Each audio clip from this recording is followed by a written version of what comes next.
How does it go from obviously this natural ability? What actually is involved in the training for? Let's say that there's a tracking that needs to happen. What goes from having an ordinary? Let's say there's one litter. There's one German Shepherd that goes off to a family, and that dog has got the same genetic material, so assuming the same ability as one that may go to the police, and yet one of them ends up being able to track fugitives however far.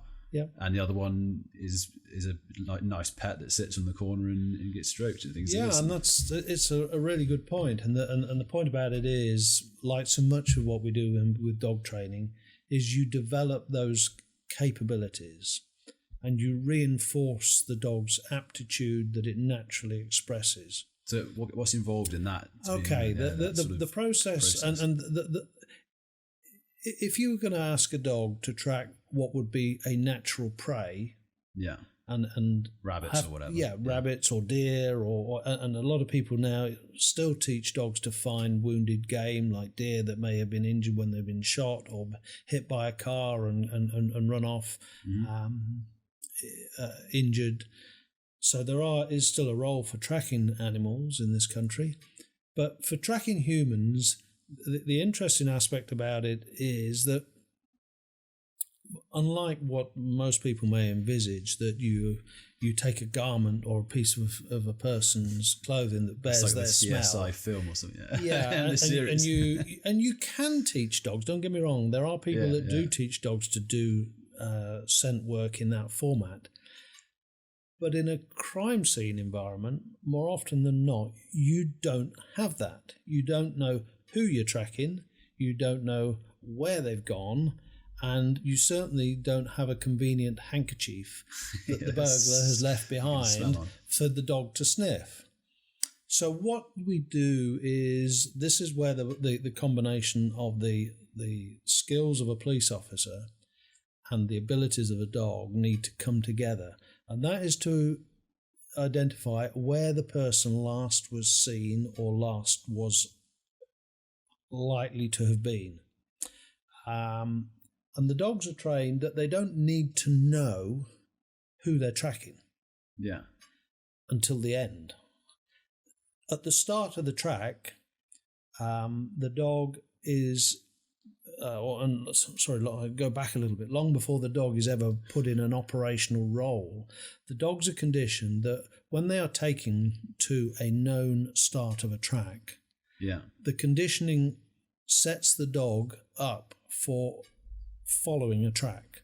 And the process by which it is achieved is that with the very early stages, the dog has an inclination to explore an unusual scent on the ground, because dogs just do it. So they will put their nose down and they will smell something on the ground.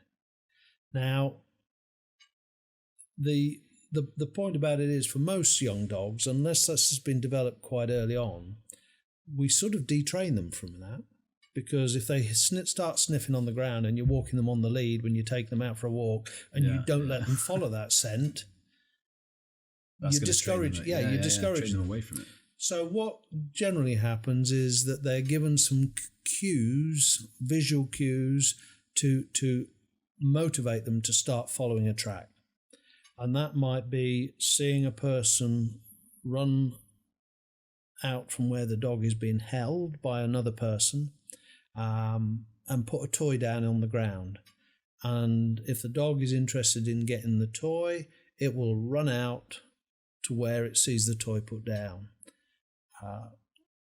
The track layer, the person who sets that track up, will walk across fresh ground, and this is, I have to say, one of the aspects of the countryside which is invaluable to training police dogs. And in my experience, we spent many days traipsing around the countryside, finding ground that gave the dog the best opportunity to learn how to track. So we would look for areas of ground which farmers generally allowed us to use, where there was no other tracks from human beings.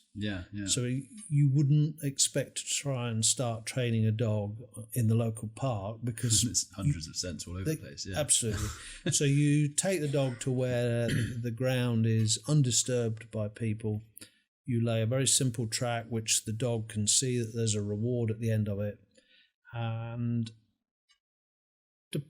for a lot of people, they would encourage the dog to keep its nose on the ground by laying bits of food along that track. Yeah. And certainly in the sport world, where dogs have to do precise tracking, they would rely on the dog going from, in effect, along the footprints laid by the track layer to bits of food that keep the nose of the dog on the ground. And it's a process which is known as operant conditioning. The operant, the dog, learns that if it does something, it gets a reward for doing it. And it's the basis of most dog training. Yeah, sure, yeah, I've heard of that.